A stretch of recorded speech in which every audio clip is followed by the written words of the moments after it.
மூட நம்பிக்கை என்பது எல்லாரையுமே எதிரியாக்கிடுச்சு. பெற்றவர்கள் கூட இன்றைக்கி பிள்ளைகளுக்கு எதிரியாயிட்டாங்க. மூட நம்பிக்கை என்பது மூட நம்பிக்கை காரணமாக பெற்றவர்கள் கூட இன்றைக்கி பிள்ளைகளுக்கு எதிரியாயிட்டாங்க. பிள்ளைகள் கூட பெற்றவர்களுக்கு எப்படின்னாக்கா, இப்போ மூட நம்பிக்கை இது நல்லதுன்னு நினச்சி ஒன்று செய்கிறாங்க பிள்ளைகளுக்கு. ஆனால் அது உண்மையிலே தீயதாக இருக்கிறது. ஏன்னா அவங்களுக்கு பெற்றோர்களுக்கு அறியாமை காரணமாக இது நமக்கு பிள்ளைக்கு நல்லதுன்னு நினச்சி காரணம் அவங்களுக்கு மூட நம்பிக்கை இருக்கிறது. அதனால் இது பிள்ளைகளுக்கு நல்லது செய்யும்னு நினச்சி அவங்க பிள்ளைகளுக்கு ஒரு தீங்கான ஒரு விஷயத்தை பரிந்துரைக்கிறார்கள். அந்த அளவுக்கு ஒரு பிள்ளைகளுக்கு நீ நல்லது செய்யணுன்னா கூட உனக்கு அறிவு என்பது தேவை. அப்போது பிள்ளைகளுக்கு கூட பெற்றோர்கள் எதிரியாக எதனால் மாறுகிறார்கள் என்றால், அறியாமையின் காரணமாக அந்த பெற்றோர்கள் தன் பிள்ளைகளுக்கு தீங்கு செய்கிறார்கள் என்றால் அதற்கு என்ன காரணம்? மூட நம்பிக்கை. மூட நம்பிக்கை என்பது பெற்றோர்களை கூட, ஒரு தாயை கூட பிள்ளைகளுக்கு எதிரியாக்கி விட்டது. அதனால் ஒரு தாய் எதை செஞ்சாலும் சரியாக இருக்கும் அப்படி கிடையாது. அறிவுள்ள தாய் தான் தன் பிள்ளைகளுக்கு நல்லது செய்ய முடியும். மூட நம்பிக்கை நிறைந்த ஒரு தாயால் தான் பிள்ளைக்கு நல்லது செய்ய முடியாது. அதனால் இன்றைக்கி பார்த்திங்கன்னா தானிய உணவுகளுக்கு அடிமையாகி என்ன பண்ணுறாங்கன்னா, தானிய உணவுகளுக்கு அடிமையாகி தான் பிள்ளைகளுக்கு என்ன பண்ணுறாங்க, அது நல்லதுன்னு நினச்சிக்கிட்டு அந்த உணவு பிள்ளைகளுக்கு கொடுத்துக்கிட்டே இருக்காங்க. மேலும் மேலும் கொடுத்துக்கிட்டே இருக்காங்க. சத்தான உணவுப் பொருள் அது இதுன்னு சொல்லிட்டு தான் பிள்ளைகளுக்கு எப்படியாவது நல்லது நடந்துடாதான்னு சொல்லிட்டு அப்படியே மாமிசம், மீன் அது இதுன்னு பிள்ளைகளுக்கு கொடுத்துக்கிட்டே இருக்காங்க. மேலும் மேலும் கடைசியில் பார்த்தா அந்த பிள்ளைகள் நோயாளிகளாக மாறிடுது. அப்போது அந்த பிள்ளைகளுக்கு அந்த பெற்றோர்களே எதிரியாக மாறிடும். காரணம் அந்த பெற்றோர்களிடம் இருக்கிற மூட நம்பிக்கை. என்ன நம்பிக்கை? இந்த தானிய உணவு, மாமிச உணவு, மீன் உணவு, முட்டை உணவுலாம் நல்ல உணவுன்னு நம்பினாங்க பாருங்கள். தன் பிள்ளைக்கு நல்லது செய்யணும்னு நம்பினாங்க பாருங்கள். அந்த மூட நம்பிக்கை தான் அந்த பிள்ளைகளுக்கு அந்த பெற்றோர்களையே எதிரிகளாக மாற்றிவிட்டது. அதனால் இன்றைக்கி பிள்ளைகளுக்கு பெற்றோர்கள் நல்லவர்களாக இருக்க வேண்டுமென்றால் அறிவு இருந்தால் தான் அது இருக்க முடியும். பெற்றோர்களுக்கு அறிவு இருக்கணும். மூட நம்பிக்கை. அதனால் பெற்றோர்கள்னாலே அவங்க நல்லது தான் செய்வாங்க, அவங்க நம்பிக்கைக்குரியவர்கள், நம்பிக்கைக்கு அவங்கள சந்தேகத்திற்கு அப்பாற்பட்டவர்கள் நினச்சிடக்கூடாது. பெற்றோர்கள்னாலே அவங்க சந்தேகத்துக்கு அப்பாற்பட்டவங்க, தாயினாலே அவள் சந்தேகத்துக்கு அப்பாற்பட்டவ, தந்தைனாலே அவர் சந்தேகத்துக்கு அப்பாற்பட்டவர் அப்படின்னு நினைக்கக்கூடாது. அந்த தந்தை அறிவுள்ளவராக இருக்கிறாரா, பகுத்தறிவு உள்ளவராக இருக்கிறாரா என்பதை பார்க்க வேண்டும். அந்த தாய் பகுத்தறிவு உள்ளவளாக இருக்கிறாளா என்பதை பார்க்க வேண்டும். அப்போ தான் அவள் தன் பிள்ளைகளுக்கு நல்லது செய்ய முடியும்.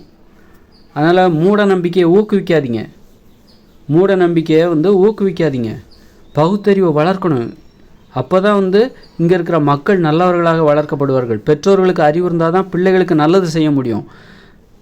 பெற்றோர்களுக்கு மூட நம்பிக்கை இருந்ததுன்னா தான் பிள்ளைக்கு நல்லது தான் செய்கிறோன்னு நினச்சிட்டு தீமையை செஞ்சுக்கிட்டு இருப்பாங்க. அதனால் இதை நிறைய வகையில் உங்களுக்கு உதாரணமாக சொல்லலாம். நீங்களே உதாரணம் தேடிக்கலாம். இப்போ சாதி உணர்வை பெற்றோர்கள் வளர்ப்பாங்க பிள்ளைகள்கிட்ட. அது எவ்வளோ பெரிய கேடு பாருங்கள், எவ்வளோ பெரிய விஷம், நஞ்சு. அந்த கருத்தை மூளையில் விதைக்கிறாங்க. நச்சு செடி. அது சாதி மத உணர்வு என்பது ஒரு நச்சு செடி. தான் பிள்ளை நல்லா இருக்கணும்னு அடிக்கடி கோயிலுக்கு கூப்பிட்டு போவாங்க, அல்லது அந்த மசூதிக்கோ தேவாலயத்துக்கோ கூட்டு போயிட்டுருப்பாங்க. அந்த மத உணர்வு என்பது பிற்காலங்களில் அது ஒரு மூட நம்பிக்கை ஏற்படுத்தி அந்த பிள்ளைகளோட வாழ்க்கையை சீரழிச்சிடும். அப்போ தான் பிள்ளைக்கு நல்லது செய்யணும்னு நினச்சிட்டு அவங்க செய்கிற அந்த மூட நம்பிக்கை இருக்குது பாருங்கள், அது பிள்ளைகளுக்கு பிள்ளைகளை அறிவு குருடர்களாக ஆக்கிவிடும். தீமை தான் அப்புறம் பிற்பாடு விளையும். அதனால் பிள்ளைகளுக்கு நல்லது செய்யணுன்னா கூட பெற்றோர்களுக்கு அறிவு வேண்டும். மூட நம்பிக்கை நிறைந்த பெற்றோர்களால் தான் பிள்ளைக்கு கூட நல்லது செய்ய முடியாது. அதுதான் நான் சொல்ல வரேன். அதுமாதிரி மூட நம்பிக்கை நிறைந்த நண்பர்களால் தங்கள் நண்பர்கள் கூட நல்லது செய்ய முடியும். மூட நம்பிக்கை நிறைந்த சகோதர உறவினர்கள் தங்களுடைய சகோதர சகோதரிகளுக்கு, தம்பி தங்கைகள் கூட நல்லது செய்ய முடியாது. மூட நம்பிக்கை நிறைந்த உறவினர்கள் தங்களுடைய உறவினர்களுக்கு நல்லது செய்ய முடியாது. அதனால் மூட நம்பிக்கை தான் இதில் எதிரி. மனுஷங்களுக்கு எதிரி? மனுஷங்க நல்லது செய்யணும்னா உனக்கு மூட நம்பிக்கை இருக்கக்கூடாது. மனுஷங்ககிட்ட ஏராளமான மூட நம்பிக்கை இருந்துச்சுன்னா அவங்களால மனுஷங்களுக்கு நன்மையை செய்ய முடியாது. அதனால தான் மனுஷங்க மேலே மனுஷங்களுக்கு சந்தேகம். மனுஷங்களை நம்பாத.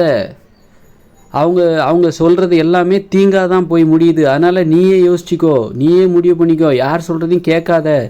மனுஷங்க முட்டாளாக இருக்காங்க, அவங்க சொல்கிறது எல்லாமே தீமையாக தான் நடக்குது, அழிவில் தான் கொண்டு போய் விடும். அவங்கள நம்பாத. உன் அறிவுக்கு என்ன பண்ண தோணுதோ அதை செய்.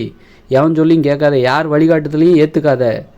மனுஷங்க கெட்டு போயிட்டாங்க, அவங்க மூளை கெட்டு போயிடுச்சு. மூட நம்பிக்கை எனும் விஷத்தால் அந்த அவர்கள் மனுஷ மூளை வந்து கெட்டு போயிடுச்சு அப்படின்னு சொல்லிட்டு மனுஷங்களுக்கே எதிரி ஆயிட்டாங்க. காரணம் மூட நம்பிக்கை. அவர்கள் மனம் முழுவதும் மூளை முழுவதும் மூட நம்பிக்கையால் நிறைந்து கொண்டிருக்கிறது. அவர்களுடைய இரத்தத்தில் மூட நம்பிக்கை கலந்து விட்டது.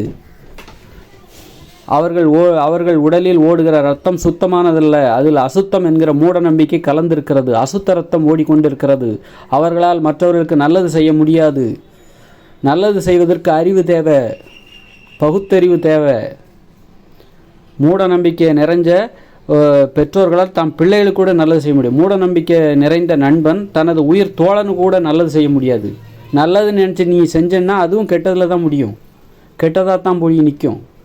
மூட நம்பிக்கை நிறைந்த ஒரு அண்ணன் தனது தங்கைக்கோ தனது தம்பிக்கோ நல்லது செய்ய முடியாது. நல்லதுன்னு நினச்சி நீ எது செஞ்சாலும் அது தீமையில் தான் முடியும். மூட நம்பிக்கை நிறைந்த ஒரு கணவன் தனது மனைவிக்கு நல்லது செய்ய முடியாது. மூட நம்பிக்கை நிறைந்த ஒரு மனைவி தனது கணவனுக்கு நல்லது செய்ய முடியாது. நல்லது நீ நினச்சி செஞ்ச எல்லாமே தீமையில் தான் போய் முடியும், அழிவில் தான் போய் முடியும். மூட நம்பிக்கை நிறைந்த ஒரு அரசாங்கத்தால் தான் மக்களுக்கும் நல்லது செய்ய முடியாது. நல்லது நீ நினச்சி செய்கிற எல்லாமே அது தீமையில் தான் முடியும், அழிவில் தான் போய் முடியும்.